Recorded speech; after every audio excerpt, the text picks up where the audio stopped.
من أجمل الحاجات في رمضان هي تجهيزات شنطة رمضان. ليها فرحة كده شبيهة بفرحة العيد واحنا صغيرين.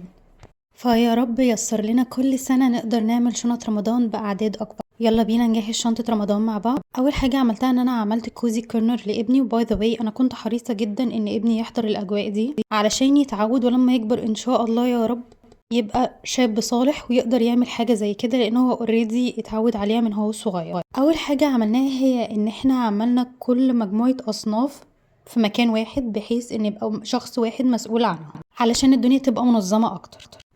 وبدأنا نجهز شنط رمضان، وما شاء الله ما شاء الله من أقصى طموحنا نعمل 30 شنطة. وهنا رجعنا لابني مرة تانية، عايزة أوريكم إن هو كان عامل له شوية كوزي كورنر أحلى من اللي أنا كنت عاملاها له خالص. ولكن كل واحد فينا كان بيعرف أصحابه، وأصحابه بيعرفوا أصحابه، وعدد الشنط اللهم بارك بقى أكبر بكتير من طموحنا. هنا كنت بوريكم أنا كنت مسؤولة عن إيه. أنا كنت مسؤولة عن الملح والصلصة والشاي. وهنا بقى أخدنا استراحة محارب صغيرة جدا ورجعنا نكمل. أنا عايزة أقول لكم إن الكركبة دي على قد ما هي كانت مبهدلة الدنيا، على قد ما هي كانت مفرحانا، ويا رب تقبل منا صالح الأعمال.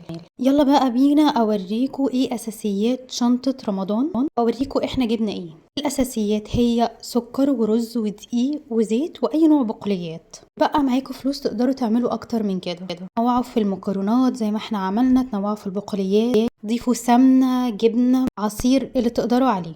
عايزة أقول لكم كمان إن إحنا ودينا فراخ لجمعية خيرية اسمها أبشر بتعمل إطعام في رمضان. دي صور من جوه الجمعية. تقبل الله منا